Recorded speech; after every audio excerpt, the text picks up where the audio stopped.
dukmat Yesus pangasapon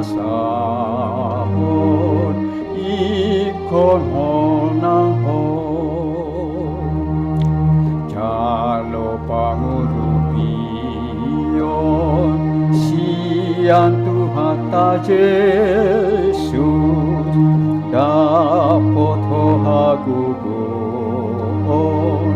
mando pangmusui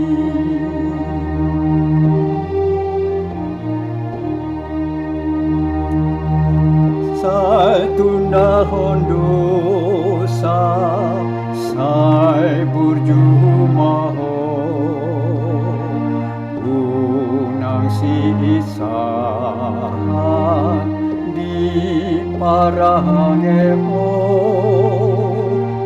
anak hati uron mantiruan ho Yesus pangasapon ikom honang ho jalo pangurupion siang Tuhan ta Yesus dapot ho hagugon mando pangmusui Asini roha madihamu doho dame na siya debata amata doho siya anak na Tuhan Yesus Kristus Tuhatai. Amin. Tabi parkorasan manugut madihita damang dainan dongan na hinahulungan jalan api nasupasin ni Tuhatai Yesus Kristus. Salam sehat. Saudaraku yang kekasih, firman Tuhan di dalam persekutuan kita di pagi hari yang indah ini tertulis dalam Markus 14 ayat yang ke-22. Demikian bunyi firman Tuhan. Dan ketika Yesus dan murid-muridnya sedang makan, Yesus mengambil roti, mengucap berkat, memecah-mecahkan, lalu memberikannya kepada mereka dan berkata, "Ambillah, inilah tubuhku." Dan ketika Yesus dan murid-muridnya sedang makan, Yesus mengambil roti, mengucap syukur, memecah-mecahkannya, lalu memberikannya kepada mereka dan berkata, "Ambillah, inilah tubuhku." Demikian kebenaran firman Tuhan. Saudara-saudaraku yang terkasih dan yang diberkati oleh Tuhan kita Yesus Kristus, perjamuan malam terakhir adalah perjamuan Paskah yang diselenggarakan oleh Tuhan Yesus menjelang masa sengsaranya. Dan itu yang kita rayakan dalam minggu-minggu Pasion. Perjamuan Paskah merupakan peringatan keluarnya bangsa Israel dari Mesir. Yesus dan murid-muridnya berkumpul sebagai satu keluarga untuk makan perjamuan Paskah. Yesus menempatkan diri sebagai kepala keluarga. Ia membagi-bagikan roti dan cawan minuman seperti yang dilakukan menurut tradisi Yahudi. Dalam perjamuan Paskah malam itu, Yesus memberikan makna baru terhadap makan Paskah dengan menunjukkan kepada para murid bahwa dialah yang menjadi anak domba Allah, seperti anak domba yang dipersembahkan waktu malam ketika bangsa Israel hendak keluar dari Mesir. Roti Paskah melambangkan tubuhnya yang akan segera diserahkan kepada para murid. Demikian pula air anggur yang mereka minum melambangkan darahnya yang akan segera tercurah sebagai materai perjanjian dan perdamaian Allah dengan manusia.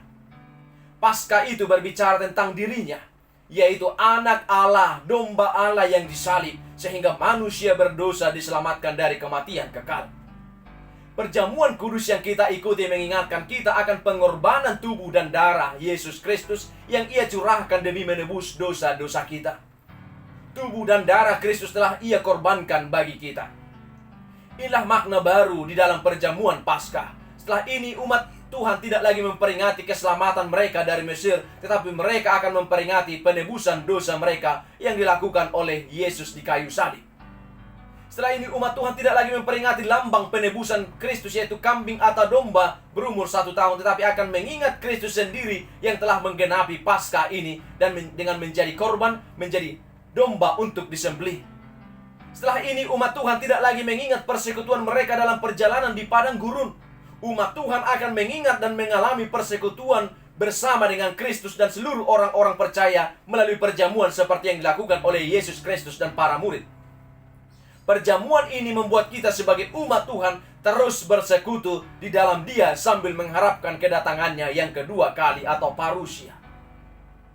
Bapak Ibu yang terkasih, Melalui perjamuan ini, Yesus menandakan bahwa dirinya adalah nyata dan hidup lewat tubuh dan darahnya. Ia menunjukkan cintanya yang besar untukmu, untuk kita semua. Saudara yang kasih, mari kita bersyukur dan menghargai perjamuan kudus yang telah mengingatkan kita Allah telah menyediakan Yesus Kristus menjadi domba Paskah yang disembelih dan dikorbankan bagi setiap kita. Kiranya bukan hanya pada momen perjamuan kudus kita mengenang kematian dan pengorbanannya di kayu salib. Biarlah di sepanjang kehidupan kita senantiasa mengenang cinta kasih dan pengorbanan Yesus Kristus. Yesus telah hadir di hadapanmu untuk menenangkanmu dari segala perkara. Dia datang membawa perdamaian di hati yang berduka. Cintanya yang tulus itu semakin terasa begitu nyata ketika kamu menikmati tubuh Kristus yang menjadi makanan imanmu. Saat roti itu masuk ke dalam mulut dan turun ke dalam perut melalui tenggorokan, Tuhan Yesus Kristus telah tinggal dalam hidup dan dalam dirimu. Ia akan berada di sana untuk menjaga hatimu dari kehancuran, menenangkan dan juga menyembuhkan semua luka hatimu. Pejamkanlah mata dan berdoalah kepadanya, rasakan kehadirannya dan sentuhan kasihnya yang menyertaimu setiap hari. Dia datang menjengukmu untuk menjamah hatimu, mengubah yang lama menjadi yang baru yang penuh dengan harapan warna putih seperti hati Yesus yang tidak pernah ternodai oleh dosa. Dengan menikmati roti itu, dirimu pun telah dibersihkan, diteguhkan, dan dikuatkan dalam menghadapi roda kehidupan yang berputar. Di saat kamu merasa sedih dan sakit, entah sakit fisik atau sakit batin, datanglah kepada Tuhan Yesus, karena Ia akan datang menjamahmu serta mengangkat semua bebanmu. Saudaraku yang kekasih, akan turun bagimu Roh Kudus, roh kehidupan dan petunjuk arah yang benar bersama Tuhan Yesus Kristus. Kamu tidak akan tersesat. Kamu akan selalu tahu apa yang harus kamu lakukan. Ikutilah selalu kata hatimu di dalam roh dan rasakan tangan Tuhan yang ikut serta di dalamnya. Sebab sesungguhnya Ia tidak akan pernah bisa meninggalkanmu bersama roh yang diutusnya. Kamu tidak perlu takut, merasa sendirian. Dialah pelita dalam kegelapan, cahayanya adalah petunjuk kehidupan dan menuju ketenangan yang memberikan jawaban atas setiap masalahmu. Apabila kamu benar-benar ingin melihat Tuhan Yesus, Sang Raja Kristus, maka Ia akan hadir di hadapanmu, memberkatimu, dan senantiasa berada di sampingmu, menjagamu di saat kamu terjatuh, membangkitkanmu saat kamu terpuruk. Pergilah dan sambutlah kedatangan Sang Kristus di dalam perjamuan kudus.